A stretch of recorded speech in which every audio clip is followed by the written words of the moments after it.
Stocks came down hard last week, but so did bonds. The strength of the US dollar is fading, at least for the near term. Using relative rotation graphs in combination with the theoretical sector rotation model can help us pinpoint in which phase the economy currently is moving and what that means for the stock market. Hello sector watchers, welcome to the show. This is the 151st episode of Sector Spotlight for Tuesday, the 8th of November, and I'm recording it on Monday the 7th after the close of the US market. My name is Julius Kempenaer and I am presenting to you from Amsterdam in the Netherlands. After covering seasonality on the last Tuesday of the month and monthly charts at the first Tuesday of the month, it is now time to have a closer look at the sector rotation model and update it with the latest observations. Ladies and gentlemen, this is Sector Spotlight.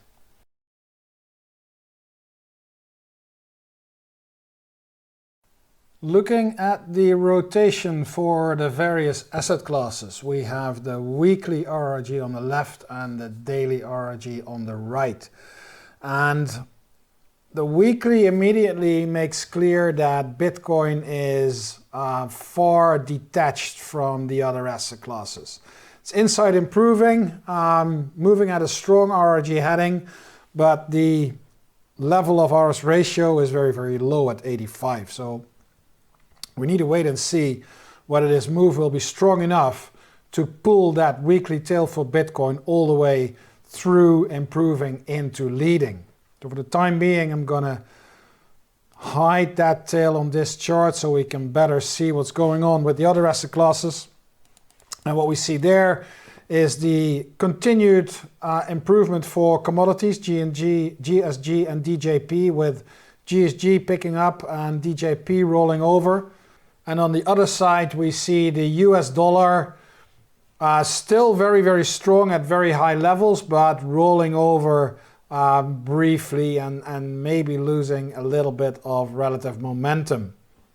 So if I am going to take those two off as well, then we get a clear picture of what's going on in the comparison between stocks and bonds.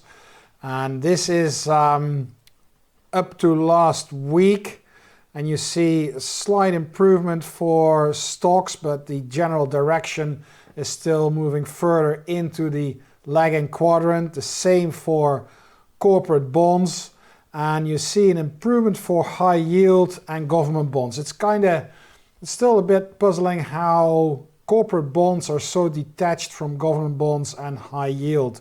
That's a relationship that we may need to keep a better eye on. But for the time being, I think it's clear that government bonds and high yields are better off than stocks on the weekly scale.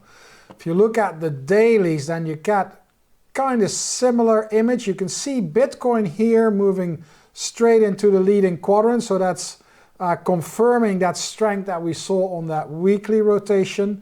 But more importantly, we see the rotation of SPY weakening, albeit inside the leading quadrant, and we haven't hit weakening yet, but you can see the rolling over relative strength and the pickup, and here they are all in line. You can see high yield picking up, you can see corporate bonds picking up, and you see government bonds picking up.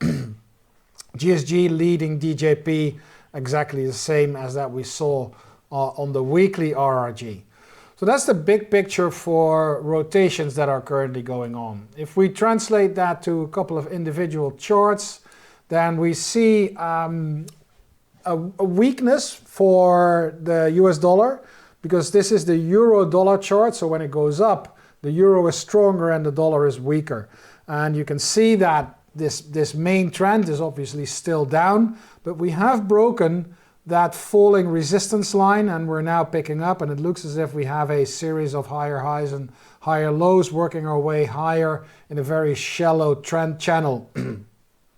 There's quite some room to the upside, obviously, after such a big decline. And the first level I'm looking at is 10093. That's here, that's almost 101. And then maybe 102, and then here, this is an important level. That's 103.68, 103.7, let's say 104.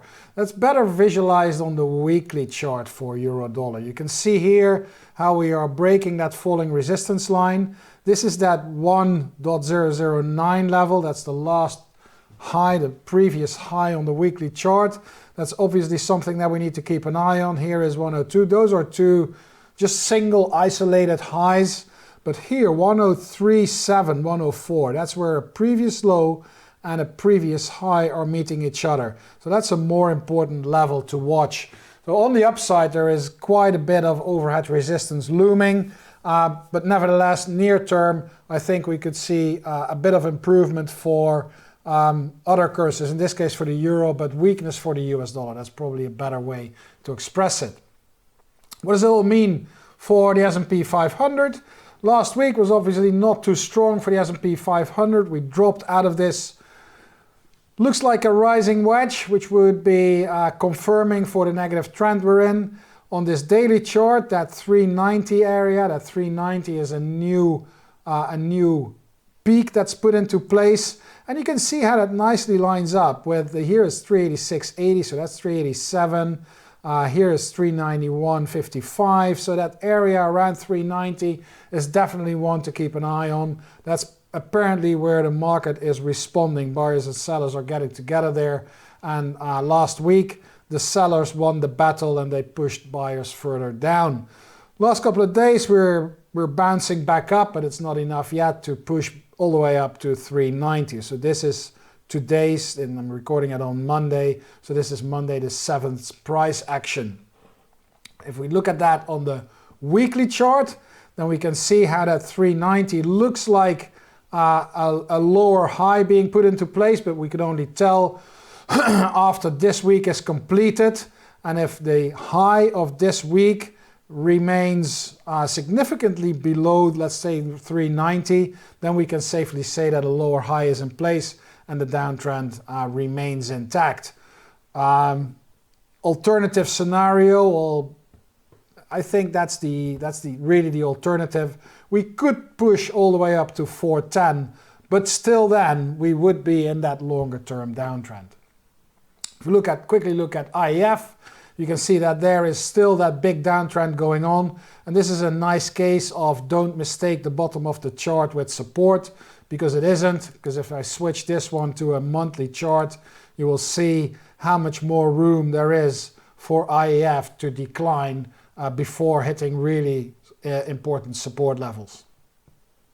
And then finally, the relationship between stocks and bonds, and we already saw that here on the RRG.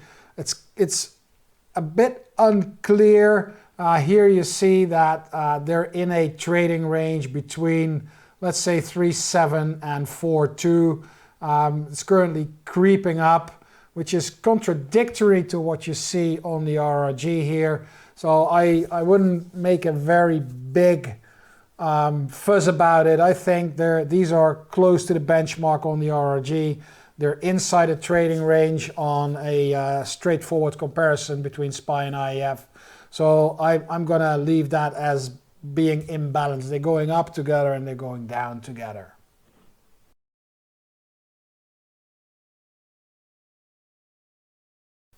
As we will be dealing extensively with the sectors in the sector rotation model, I got to keep this segment really, really short, where we look at the current rotation of sectors.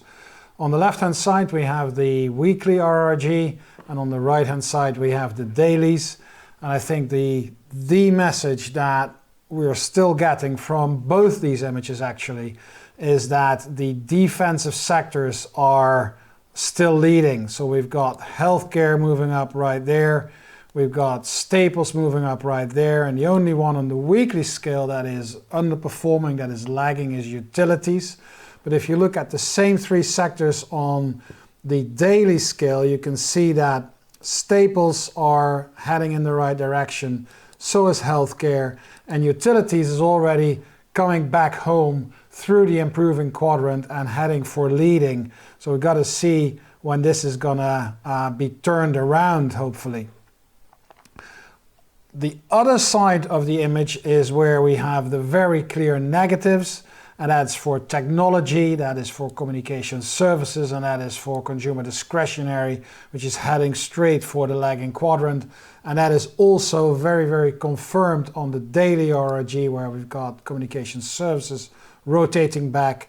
We've got consumer discretionary rotating back from a short stint through improving. And the same goes for technology. After a short stint through improving, we're now back into the lagging quadrant.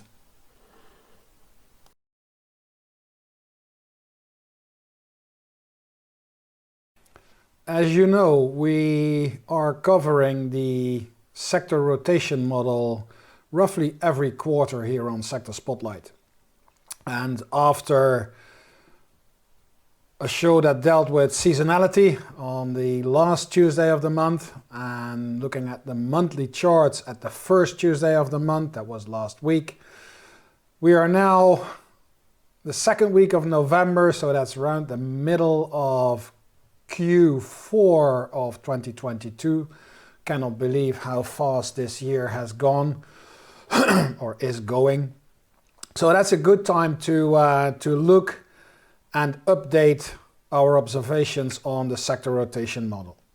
And coincidentally, our chief technician John Murphy decided to write about the sector rotation model earlier this week. So I don't have to go and explain again how this works, because John has done an excellent job in writing up the interpretation of the sector rotation model and why it is important and why it is a good tool to gauge the state of the economy and potentially draw some conclusions with regard to the market as a whole. Here in Sector Spotlight, we will try to combine the observations on the theoretical sector rotation model with what's really going on in the markets using the relative rotation graphs. And you can find the theory of the sector rotation model on the perf charts page. If you go to perf charts on StockCharts.com, you will initially see this image, but if you scroll down, you will find the sector rotation model, which is described by Sam Stovall in his S&P's Guide to Sector Rotation. It's an old book, but it's a gem and it's still really, really valid. So I've also created a chart list, a public chart list that holds the 4 charts of the macroeconomic factors which play a crucial role in gauging the position of the market and the economy in the sector rotation model. I'll put the link to that chart list in the description of this video. And you will find a list which has these 4 charts, but also I've started to add the monthly charts for the indexes, for the sector indexes a while ago, so you can see those charts there. They're annotated and they are the charts that I used last week for the monthly updates. Let's start with a look at the macroeconomic factors and kick it off with that.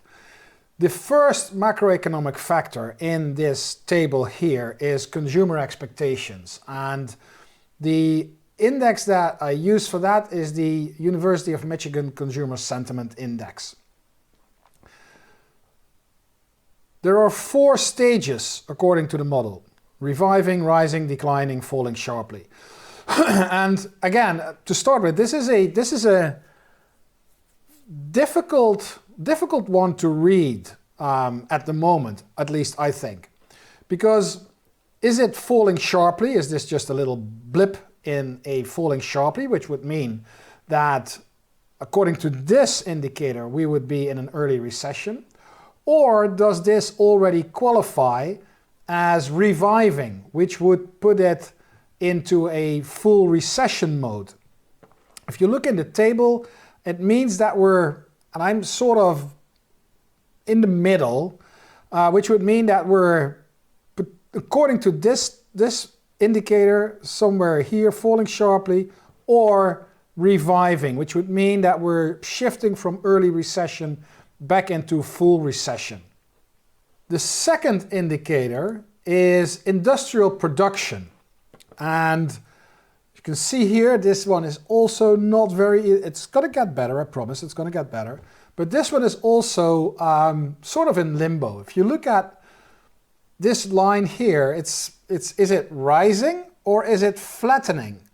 And it's hard to see here, but when you look in the table and you look at the 3-month performance, then this industrial production is kind of flat. It's less than 1% change over the last 3 months. So I am here hesitating between either rising or flat, which in the model would mean somewhere between early recovery and full recovery. And then the third indicator is interest rates. That is very, very clear. We are rising very rapidly and the Fed is taking action. That means, according to the model, according to this indicator, we are in full recovery. That is right here. And then the final indicator, the final macroeconomic indicator, is the yield curve. And that one is also very, very clear. We are inverted. And we are very inverted. We are more inverted. We're at the lowest level over the last almost 20 years. Well, 20 years. It's 1982, 1981, 1982, where we had a similar level of inversion of the yield curve. So that puts us in early recession right here. So according to these macroeconomic indicators, I think that we should position the economy somewhere full recovery. Well, probably full recovery. It's balancing out a little bit. It's hard to. It's not an exact science, as you can see, but I think that it's probably somewhere in full recovery. Now let's add the position of the various sectors and see how that works out.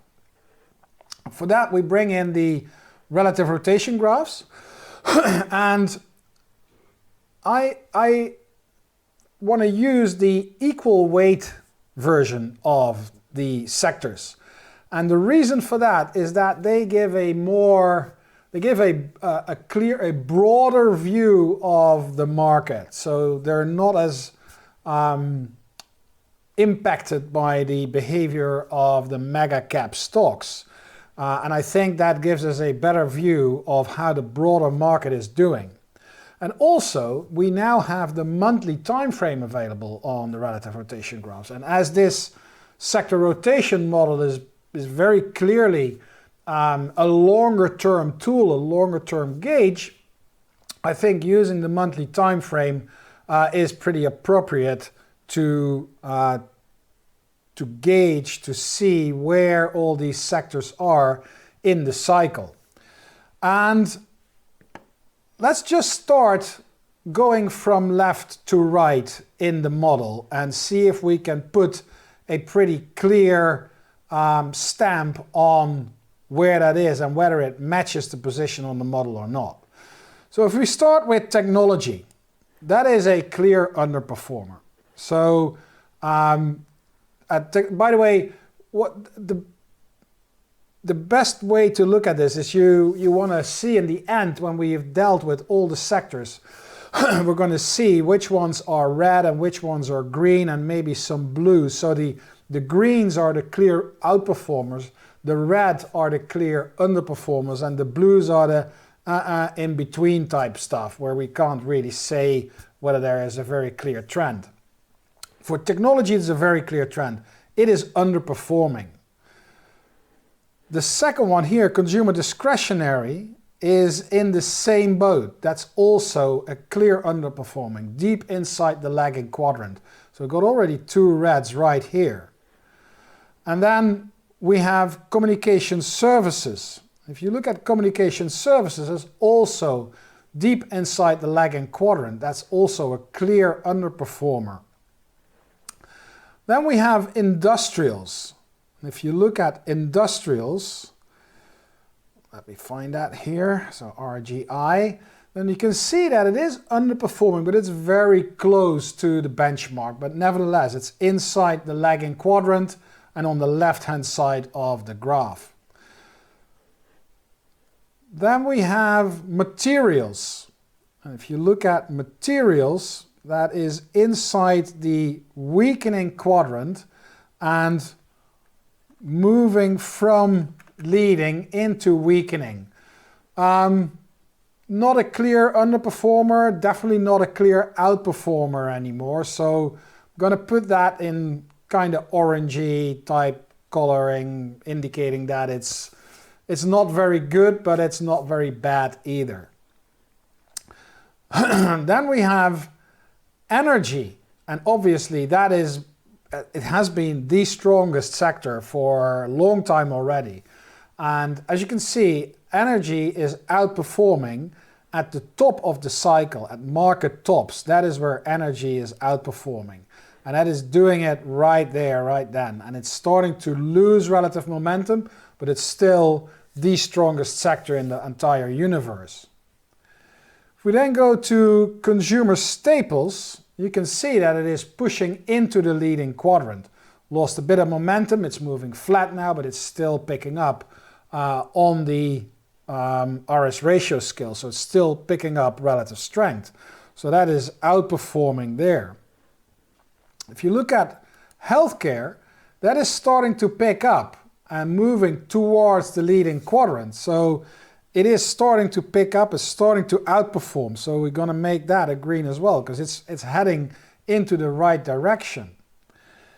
If we go to utilities, then you can see that it is already inside the leading quadrant, but losing a bit of relative momentum recently. It's in line with real estate. Same type of move. Energy is much further ahead. Utilities is kind of following that path, but not as clear, not as extreme as energy is doing that at the moment. And then we have financials, which are inside the weakening quadrant, coming from leading. So they are, again, like materials, inside weakening, kind of orangey type, not very clear. Not a clear outperformer, but also not a clear underperformer. So we got to wait and see how that plays out.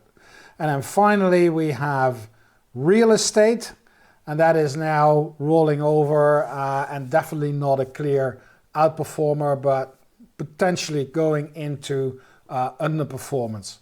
So if we look at where the sectors are, I think that the concentration of outperforming sectors is very clearly here: energy, staples, healthcare, utilities. So that puts the market cycle past the market top and going into or already inside a bear market. And that is driven by the sectors that are now leading, that are now outperforming. It's actually, from a sector rotation perspective, it's very clear in which phase of the market we currently are. Two indicators slightly unclear, two indicators bang on, very clearly telling us that the market is in full recovery, which means that we are past the top in the equity markets. We're in full recovery from an economic point of view, and we are, and that's what everybody's talking about, are we moving into a recession or not?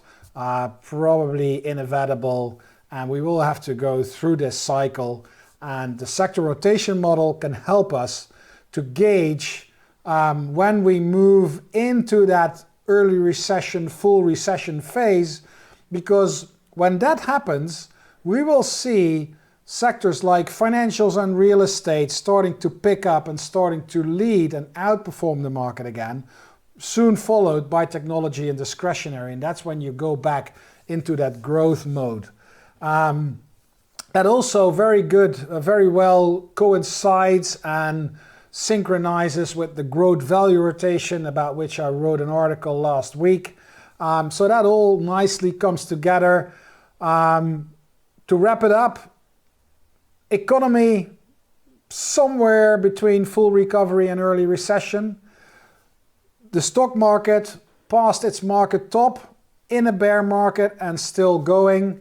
And we need to look for, basically I think the most important thing that we need to look for in order to get back into that market bottom phase and potentially going towards a bull market, but that's probably going to take a little while, is first see defensive sectors to lose relative strength, followed by a pickup of relative strength in real estate and financials, and then the more growth type sectors, the more cyclical sectors like technology, discretionary, communication services.